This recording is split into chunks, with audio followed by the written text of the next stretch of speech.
เอากับตาสบายดีและสวัสดีเพื่อนพี่น้องสวัสดีที่ทุกคนทั้งไกลแต่ไกลนะดีต้อนรับคุณผู้ชมมาเก็บบรรณาตามที่เคยเพื่อนพี่น้องเอ้ยสบายดีช่วงเช้านะตื่นเช้ามามันนี่หนาวทุกคนเลยหนาวเนอะเมื่อคืนนี่ก็หนาวดีโลลูกเชื่อชองโตรถนอนเมื่อคืนนี่นะหนาวแห้งเมื่อคืนนี้สามแรงหวานนี่โอ้เพชรเป็นจัดเป็นตะลุนจะดีทุกคนเลยไปนำคือว่าน้ำลายตูคุณเรานำก็จักตัวย่าเนี่ยไปได้นุ่มโอเคเนาะอืมมีแต่ยำหนังจ้อย ท่านจะโกยมาพอดีที่มือหน้าโลดมาปุ๊บเมื่อปั๊บเลย หอยมันมีอยู่3โซะเนาะหอยใหญ่อยู่ใหญ่ดินี่มันติดหน้าเชียวโอ้แล้วพระเฉลดโอ้เห็นชื่อมันต้องตูมตามอยู่นั่นเลย ก็นำสภาพเสืออ่านเอาแล้ว ไปเฮาเงากกบกผู้ เดี๋ยวจังหน่อยทุกคนเลยเดี๋ยวจังหน่อยทิ้งไปอุ้มกระโตก่อนจึงออกไปหาอยู่หากินอีกไปจังหน่อยจังเก่าบ่ งานปบกันเก่าเลยไปผู้ละล่องเรื่องด่านศาสตร์แล้วก็เกี่ยวยำเหี้ยวกัน เพราะว่าจะเฮานี่หมูนี่ว่าหมูว่ะมีคนใช่ไหม เดี๋ยวมาเดี๋ยวพวกทักกันมาอ่าต้นมะเขือนี่ในรายการเป็นตามชมเดี๋ยวทุกคนมาดูมาตอนต้นไปขึ้นนี่ก็โอ้ยได้คนไปขึ้นนี่นะ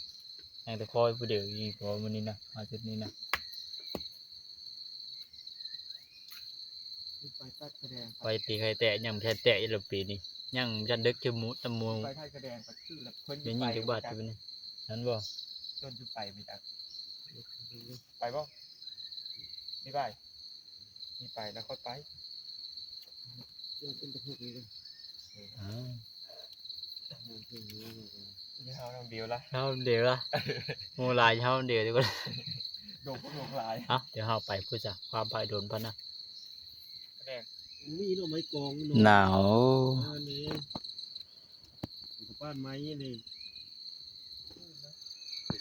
ไปเถอะผู้บริการพอดี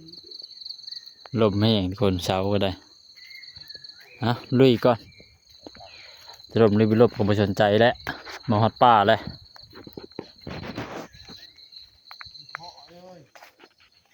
ไปจักก็ฮอดแล้วไปยืนเห็น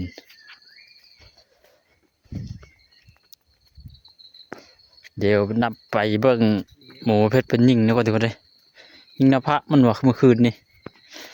ยิงนภะบ่ลงโอ้เก่งขนาดโลด เดี๋ยวค่อยจิบดาดมันก่อนว่ามันจะเป็นอะไร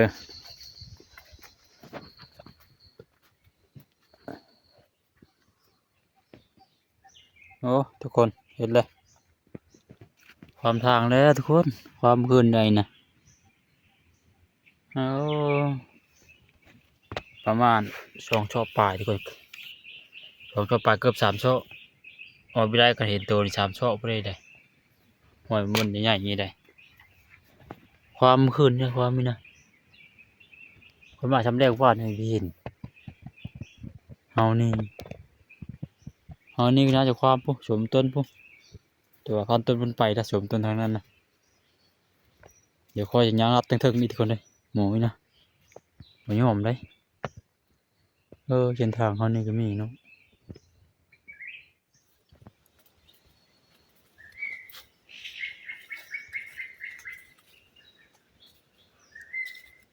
เอาไปใช้กระบอกก่อนแต่หมูกินนี่เฮานี่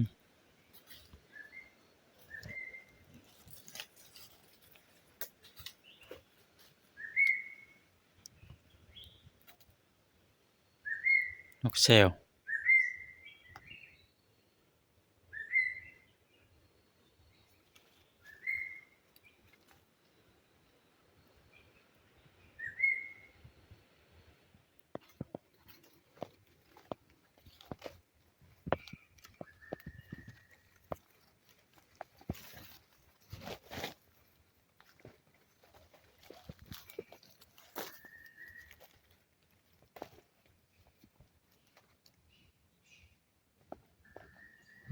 ตัวหมูกินมากบกนะตัวขาวๆอยู่โรดเบิ่งเฮาเบิ่งมันบกนี่ก็ได้หมุนมัดนะฮะมันกินตลอดด้วยมันลอยมากินทุกคนเลย หึงลอยมาหึงลอยมาน่ากินกงโก้ยูโรเป็นบทระยะมันกินนะ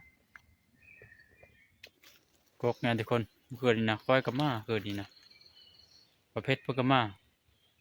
ปานต้นพวกกับมาจากกกนี่นะกกมาจำโทษนี่นะแต่ว่าวิเฮ็ดมันมากเขามาไอ้เมื่อเช้าผัดเห็นห้อยความพญางเข้าเบิ่งผัดมันกินมันมุนอยู่แถวนี่นะว่าต้องจำกินตอนเลิกคือว่าแล้วมันมีปั๊บมันอะไรแล้วก็จำกินไม่ได้เลยหมูใหญ่หมูนะหมูตัวความทางอะไรกินนี่นะทางคนใหม่พอสุดท้ายมันรักเขามากินโอ้ยการลมไปเลยแล้วแถวนี้ก็ตัวกินมุนมาละห้อยจะเต็มอยู่ห้อยก็ได้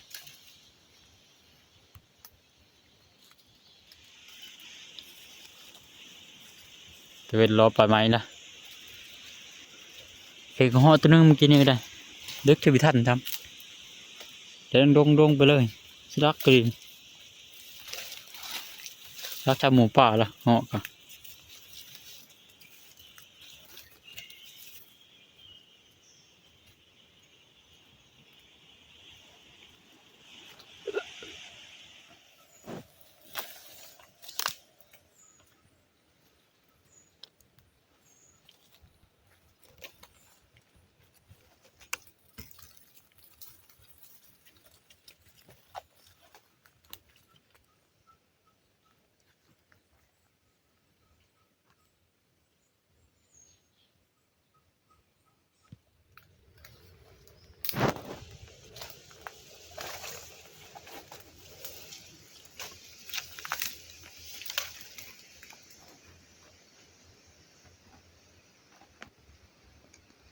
ก็นี่ก็มีบวกหมูทุกคนเอ้ยอันนี้บวกมันแต่เก่าคนไข่มันแต่เก่าปีนี้มันก็มาแมบอยู่เล็ดเตอร์หอนนี่เข็มมาใหญ่เนี่ยมันเห็ดนะบวกแล้วมันนี่ก็มีเพื่อก็ไปเห็นมันบวกนี่นะมันไม่มีทางให้จ้ะถ้าจะมาเจ๊กะเกาะไม้ตัวนะกลางที่นี้เลยคือว่าเรามัดผลละอยู่ในเฮ็ด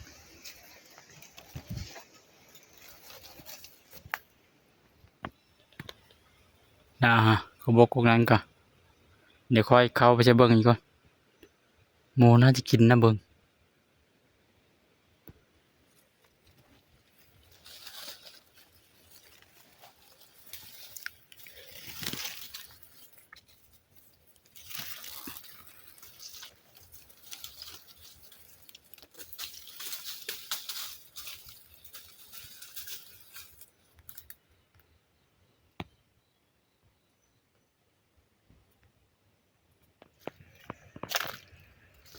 ก็บอกนี้มันวิครบทุกคนเลยมีเฮากินก็แต่โดนผู้เข็มดุดนิดนึงนะแต่ว่าหมูใหญ่อยู่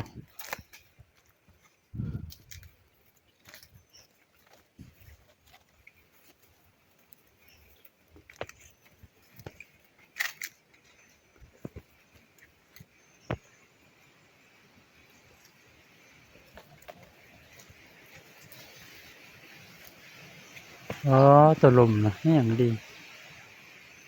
เรียกว่าลม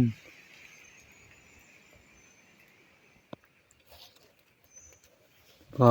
ตัวบักขับโซะทุกคนเอากระไปตัวนี้นะโอ้ใหญ่อยู่ดิเอามาตัวโกบกกันนี่เหยียบดินแข็งจนเยอะนั้นละ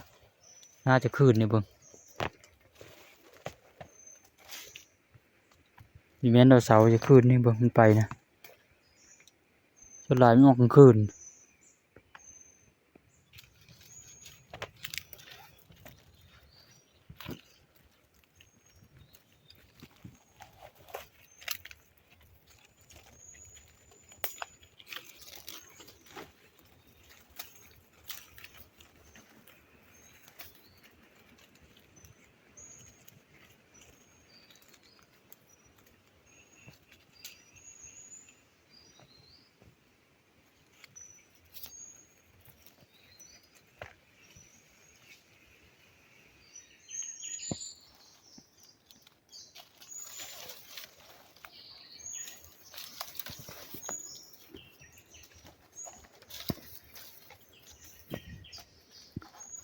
อยจะเลาะไปเลยนะทุกคนเลยจนกว่าจะเห็นโกบกทนายวิ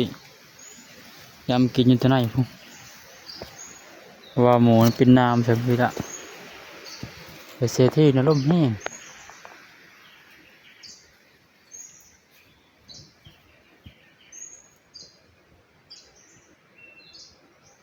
จักจันไหมจักจันเพื่อห้ามเดียวรถปรับลมนี่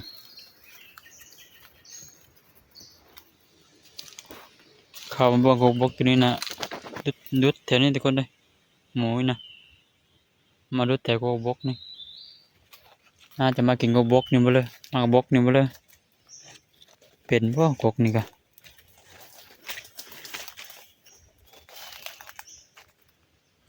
กกใหญ่กกนะ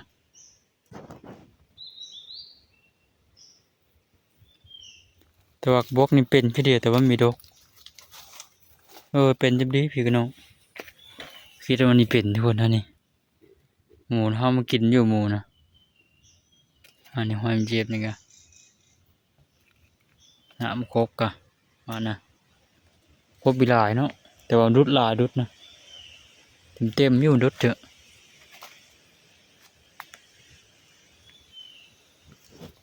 กกใหญ่จะเป็นบิลาย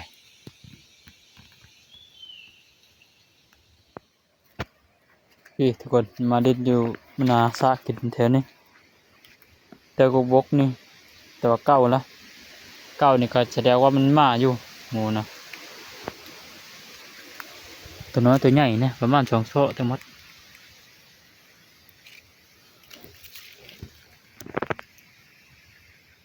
เดี๋ยวมาจอบอินทนาทุกคนเลยมันจากวันมากินแล้วกกบกนั่นน่ะมันเป็นแถวๆนี่มันหลายนะแถวมันเป็ดนี่ตามที่ปกติแล้วนี่ทุกคนเลยใครจะยิงก็ห่อนะง่ายๆหนึงนี่พัดคือชีวิตปกติไปเลยเพราะว่าคอยยิงก็ห่อไม่เห็นแต่เสาผู้สองโตเท่านั้นนั่นก็ขี้รักเมื่อยแต่ว่ามันเป็นน้ำลมนี่กิมจักมีเห็นไปเลยทุกคนเลยหมูก็รุ่นเก่าละเดี๋ยวเรากลับมาบอกก่อนสายละประมาณ10 โมงตอนนี้นะยิงเข้านั่นละคอยก็ได้เดี๋ยวย่างเอานอกก่อนมาบกของกกหน่อยนี่คอยไปท่านเคยมาเบิ่งจ้ะครับแคบดำประจันใหญ่นี่คนเดียวเพราะว่าเป็นไปแล้วว่าหมูเข้ามาดูแท้บนนี่เอาเบิ่งกันอยู่กบกของกกดกทั้งหมดตัวนึงก็มีงาหนึงดกงากกอยู่ไหนพวกก็มาใหญ่ทุกคนเลยมันเขากินอยู่แต่ว่าเขามาช่วงนี้บีพบไปเมื่อนามาจอบใหม่จักเลย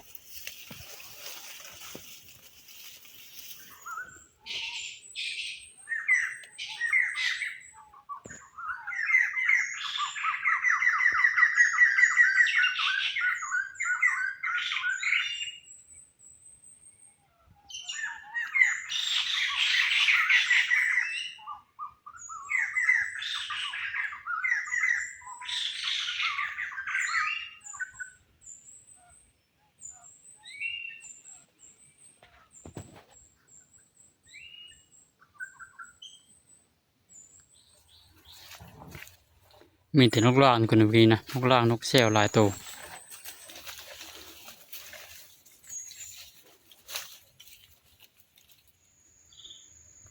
กลับมาหาบ่อแล้วทุกคนเลยมานี่ทำงานทีมงานคอยแต่ละมาทุกคนมาเข้าไว้เดี๋ยวหาในเข้าห้องน้ำก่อนเมื่อกี้นี่แปะพื้นมาทุกคนได้ฮะนี่มันมีพื้นทางไผ่บอลอยู่นะมาดูเวลาจะมีพื้นเก็บเล็กน้อยมากกินนี่หอยมีกินก็ได้กินจะได้นี่เขาทุกคนเลยหาพื้นทางไผ่ก่อนทางเขาก่อนพื้นก็ต้องจำเป็นต้องได้แบะมาแต่บนอื่นในทางไผ่กันนะ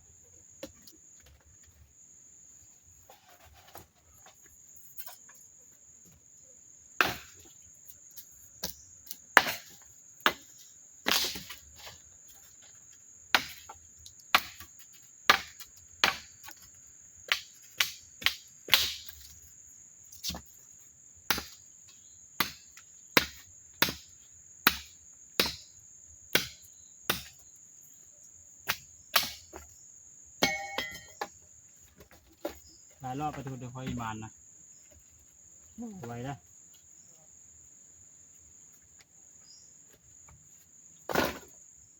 เมื่อกี้นี่จูพื้นจูไผ่ห้าผัดทุกคนเลยมีไผ่หมอดเราดันค่อยผัดไม่ได้มีกระไผ่อีกแบบนี้นะกระไผ่ประเภทเป็นตะจูทั้งเลยเขาก็เอาเชื้อโมแล้วเมื่อกี้นี่นะอันนี้ได้ทางไผ่ไม่ได้วันนี้ต้องแต่งน้ำไว้ผมมีแต่ท้าทีมงานมาผัดทุกคนเลย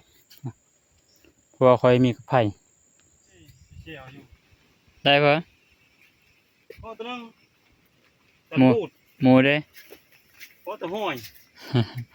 ห้อย เชื่อกระไผ่นี่มีป่ะ นี่นะ ถ้าดังไผ่มีกระไผ่ดังไผ่นี่นะ ขึ้นนี่ใช่ ฮะ ขึ้นนี่ค่อยเลย ผมว่ายันดีนะ ถ้าตรงก็จะดีนะ หาแล้ววิเห็นนี่ทุกคนผ่านต้นบันไดมาเมื่อกี้นี่ขันบูดคุณว่าก็ห้องตัวหนึง ลายดีหัวก็ ตายได้เว้ยโกบกโกบกบ่ บกเลยกบเลยนั่นว่าเต็มเลยก็ลายกบแก้มเปรย์นี่นะสี่โตนี่ไง อืม เลยตัวใหญ่อยู่ไกลตัวนี้ตัวนี้น้อยจังวะเดี๋ยวคือนะ ทางไผ่ติดพอดีทุกคนเลยนี่ได้กระไผ่มดหินนี่ละไผ่บรรมันเนี่ยต่อไปแต่มาปฏิดให้ดังจริงที่ได้ว่าเท้าเพชรขึ้นมา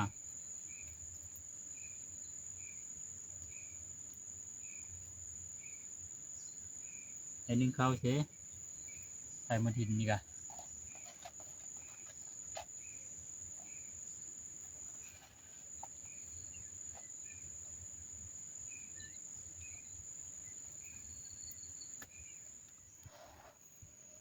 ชกกันแต่คนในเข้าก็ได้เอาถ้วยนี่โกบไว้มันกินนี่นี่ฮะเดี๋ยวหาเท่าเข้าเท่านำสามเพชรพ้นมา ไปอยู่ประจำเท่าไหร่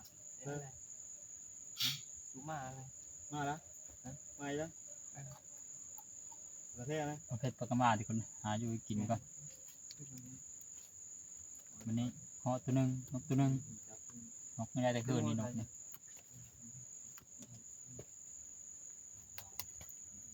มากอะบิได้เหินว่าพี่โฟไปเลยพอจะล่มคือเดียวเจ้า เยอะละที่ละตายนะ เอาเลยchứ ตายครับเมื่อคืนนี่เก่งเลยจับป่าโอ้ยไอ้ตะมอยนกเพียดมานกเขา เอาคืนนี้นะแตงเยคืนนี้ แล้วพวกมันเยี่ยมบางเสีย ทางไม้บ่ทาง เยี่ยมบางมอยอยู่ปักไปว่าพอถือแล้วอ่ะ ยันบ่ไม้ว่าจะตุ้มของบ้านมันยะบางทางนั่นนะ พอได้เชื้อไผ่ว่าเชื้อไผ่ผู้เจ้าแหวมาแล้วก็เอ็กชนป้าไปเอาอยู่แหวนำมัน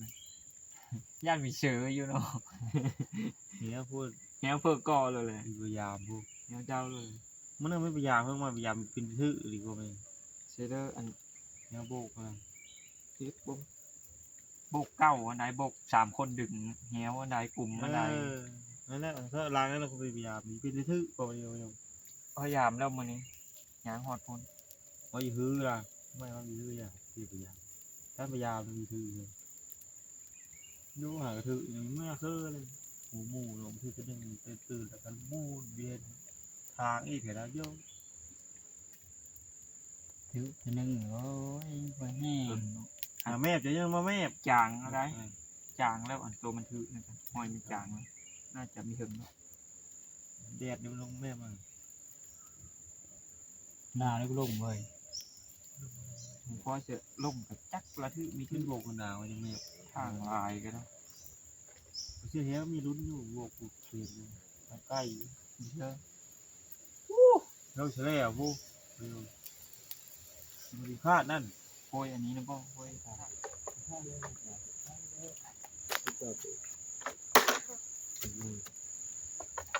เดี๋ยวปีกนกนี่ก่อนทุกคนปีกนกเขาเพชรเพิ่นอันนะแกงก็ห้องเจ้าบวบเราวันนี้ละเด็กเก่งแกงห้องเจ้าบวบกันนี่เขาจะปีกมันพี่นกนะชมเชยอยันเบ็ดอยู่ได้ เ แกก็ล่ะนี่ก็แกเชื่อล่ะแกยังพงห่อนี่ เด้อันนั้นก็มีอยู่เด้กรุงเทพมีอยู่ได้ แกยังพงห่อเลย เพื่อนจะดูนะทำนักอาหาร ที่ใหญ่ก็เป็น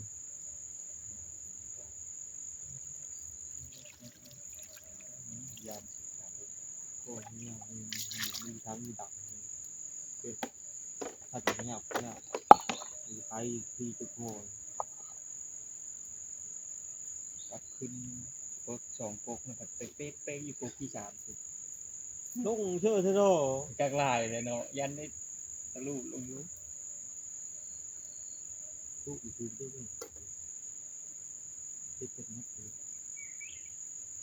เด็กขึ้นนะ เราใช้เวลานะพวกงูนะนั้นอยู่ สู้กายจนกาย กำลังนอนรับอยู่ดีๆเชื่ออุตส่าห์ ประมาณ7-8 โมงมันว่า ลง11 โมงนี่ว่า เรา7-8 โมงสิ เฮ้ย 6 โมง 7 โมงก็พอแล้ว ผมตัวแรง เข้ามายังไม่ได้ยิง แค่นี้ก็เป็นสบายโยเปิดโคบเพิ่มผมมันร้าวเดินแกงเราเดินแกงเนาะเปิดโคบแอปจะเป็นเรื่องของพวก ยิงก็ยิงชัดกัน ทางหลังนู่นแหละ หลังก็ยิงข้อมันใช่โตข้อโตใช่โต หลังห้องอีกเลย ยิงแล้วตีควายนั่นแหละเอียงมันมันนั่นมันดุมันแอบโตมันนั่นยิงยี่ห้าโลด พักทางหลังนู่นแหละ แกงเหาะเชลโบบครั้งแรกที่เคยได้กิน ยังไม่เคยกินเลย ย่างได้ก็ได้ แกงโบบเชื่อปลาเด้อนี่ทุกคนทีเด็ดนี่ปิ้งนกนี่ละเป็นแต่แซ่บนี่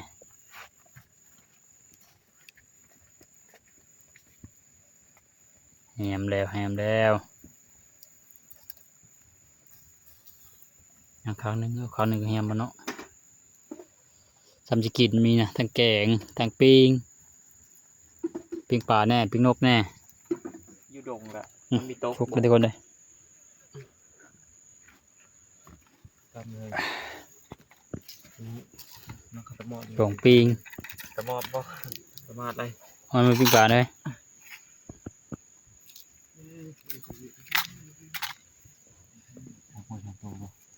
เอามาให้เข้ากินน้ำเดียวมันนี่ปิ้งนกปิ้งปลาอยากห่อเชมโบบ เขียนใบ ใช่ละ ก็ซื้อเลยนิสัย แบบ เลย นี้ ย่างนะพี่น้องได้ประมาณนั้นนะ แบบเดียวกับของเจ้าเนาะ ซื้อ70,000เนาะ มันเอิ๊กเลย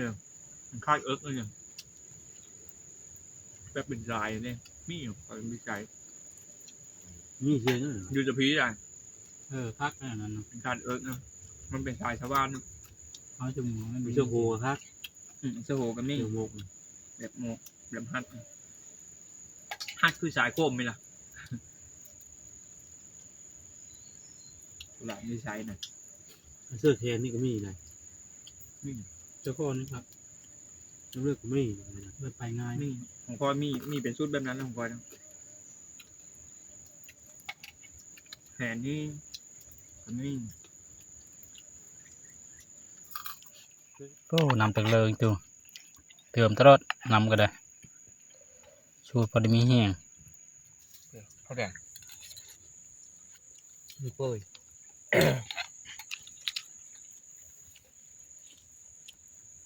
ผมไปซี่มันเกี่ยวว่าเลย เชื่อบุญเห็น ผู้เองครับมันเบา เจอกันหมดเลย มันกงมาซี่นี่มันอยู่ระหว่างนี้แหละผมนะครับ ไปบ้านนั่น เนี่ยมีไปพันแต่นี่เดี๋ยวไม่ค้นเหมือนหรอ แต่งเล่นนักหนา